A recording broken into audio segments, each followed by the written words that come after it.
Nasci num lar evangélico, tive uma mãe muito cuidadosa com os seus filhos e depois, quando nós crescemos, ela sempre nos ensinou a fazer exames periódicos. Nos levava ao dentista, levava-nos ao cardiologista e ela sempre cuidando da nossa saúde. E os anos se passaram. Em 2017, aos meus 54 anos, no mês de novembro, aquele ano eu ainda não tinha ido a médico. Foi um ano muito corrido dentro da minha casa, um ano de muito trabalho, um ano de muitas conquistas. E em novembro eu ainda não tinha buscado o meu médico, os meus exames de rotina. E o que aconteceu? Eu comecei a sentir e ouvir algo diferente dentro de mim, que eu precisava ir ao médico. E eu dentro sempre respondia, eu vou, semana que vem eu vou marcar. Mas já era novembro de 2017. Mas até então a minha saúde era perfeita, estava tudo em paz, não sentia nada. E no decorrer daquele período, a voz sempre voltava, você precisa ir ao médico, você precisa ir ao médico. Quando eu dei por conta, já era final de novembro, e sabemos que dezembro e janeiro é praticamente um tempo difícil de marcar consultas, de fazer exames. E eu fui buscar o médico e eu não consegui.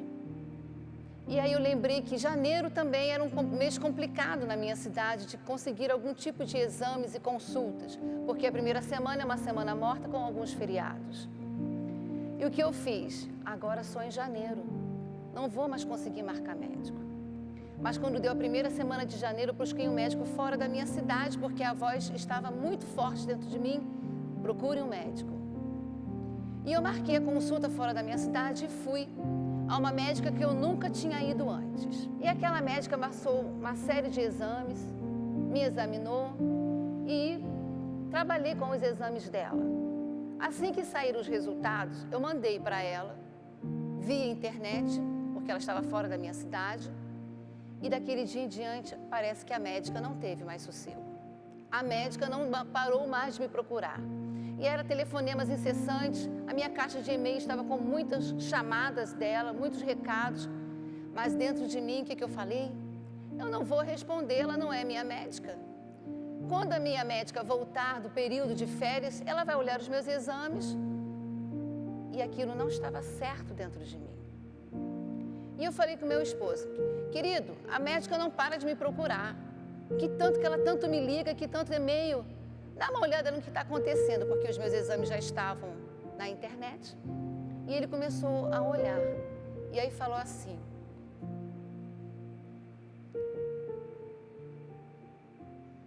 eu acho que os seus exames não estão bem. Eu acho que apareceu uma palavra onde alguém já passou por isso que está perto de nós. Carcinoma. Aí eu falei, o que é isso? Deve ser alguma coisa que a gente resolve, toma um remédio. E ele falou, não, é algo muito mais sério. Então eu resolvi procurar minha médica. Já estava quase no fim do mês de janeiro, levei todos os meus exames que tinha feito com ela. A outra médica parou de me procurar porque entendeu o meu silêncio. E então a minha médica falou, Cristina, você foi diagnosticado com câncer de mama. E eu lembro que eu tinha que dizer isso para a minha igreja. E lembro que eu tinha uma filha que estava já se formando no ensino médio, com uma agenda já bem pesada para uma menina jovem. E tivemos que trazer isso à tona. Reunimos a família, meu filho ficou muito preocupado, minha nora chorou muito, minha neta não entendia nada. Soube depois que a minha filha perguntou para o meu esposo se a mamãe ia morrer, porque em novembro eu falei que eu vou procurar um médico, eu vou procurar um médico, só que eu não fui. Mas pela graça de Deus, com todos aqueles exames, a minha médica da cidade foi e me ajudou muito. Me deu mais exames para fazer, para que quando eu fosse atendida não me faltasse exames nenhum. E eu saí daquele consultório, a médica mais abalada do que eu, porque a minha ficha não caía, do que eu estava passando. E eu procurei fazer os outros exames. E foi uma bateria de exames em cima de exames, consultas em cima de consultas, até que eu achei um médico que não foi indicação dela. E esse médico olhou para os meus exames e falou: você vai ter que retirar a mama. Você tem um tumor maligno e nós vamos ter que retirar essa mama. E aquilo começou a me chocar, retirar a mama, mas como assim? Então não é uma coisa que a gente vai resolver, a gente vai fazer uma cirurgia. E ele disse que não. Você está carregando um câncer de mama e já tem alguns centímetros e nós precisamos correr. E eu voltei para a minha cidade e aquilo começou a fazer parte dos meus pensamentos, da minha oração, do movimento da minha igreja. Então eu pensei, vamos orar. No domingo seguinte daquele exame, daquela consulta, apareceu uma amiga que há anos nós não nos encontrávamos, mas era muitos anos, mais de 15 anos, 16 anos, 17 anos.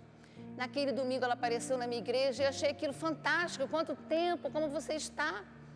E saímos para comer uma pizza e ela veio, nós viemos a contar a ela o que estava acontecendo. E ela falou comigo, não, esse é o tipo de coisa que a gente ouve outro médico, 2 médicos, 3. A gente não vai no primeiro médico e recebe uma sentença. E eu falei, você tem razão.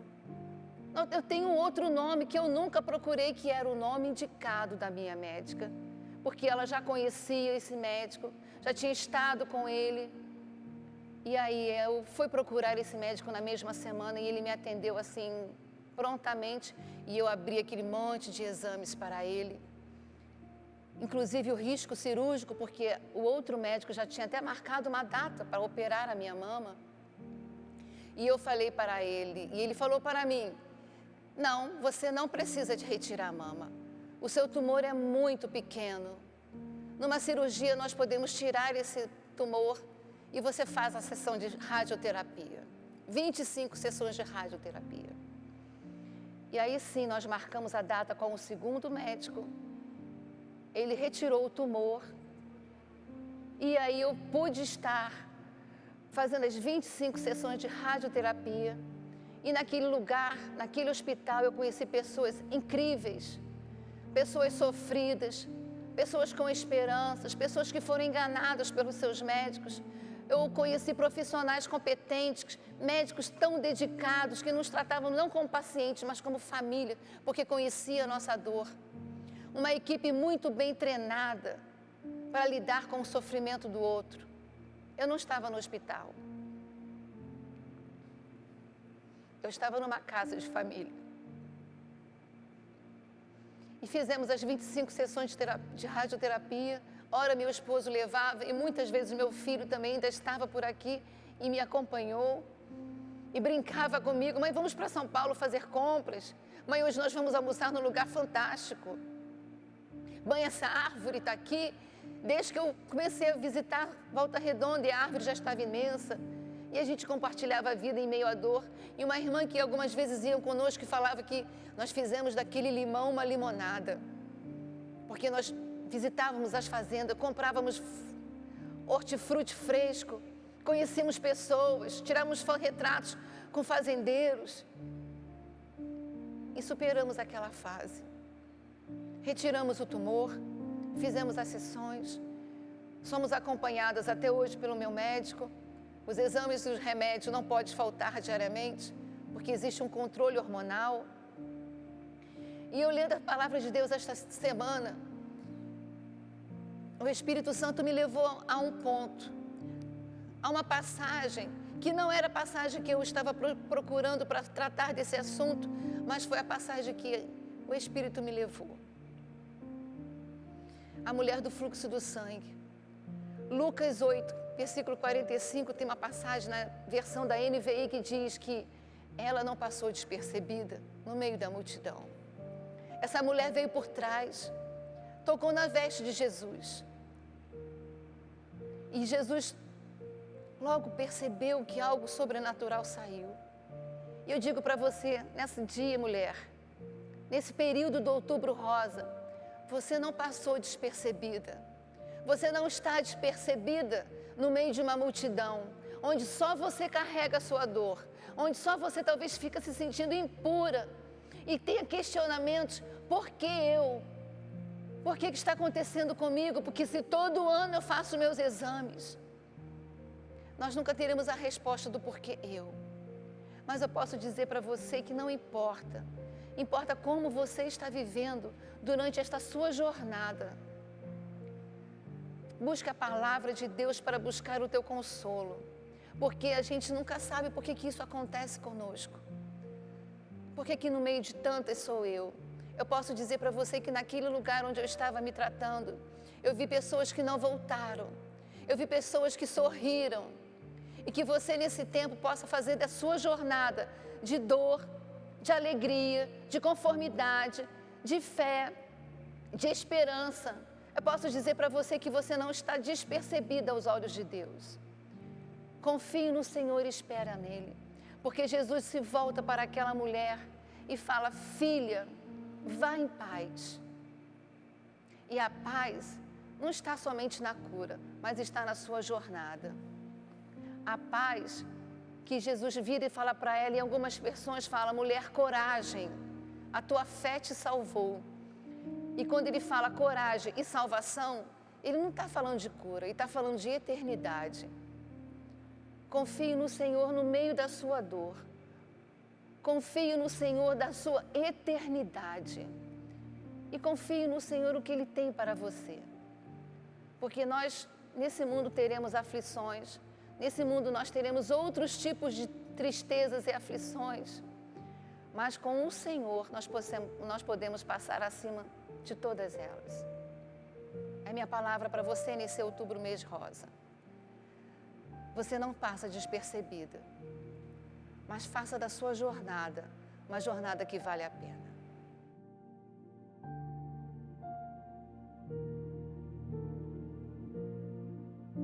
Vê lá, hein, que eu tô... Manda pra mandar pro Fábio pra dentro. Pro Fábio pra dentro? É só você falando que você tá saindo. Ah, o que eu vou falar? Já tá Tá gravando? gravando. Já tô saindo. Pois é, né? É tudo combinadinho, vocês Então, sabem, né? Pronto. Oi, gente. Agora eu tô indo de verdade. Chegou a hora. Malicuí na mão. Essa aqui é minha querida que está me acompanhando. Deus nos ajude, nos abençoe, ore por nós. Vai dar tudo certo, como as irmãs falaram ontem, já deu certo. Amém? Obrigada. Fiquem em paz.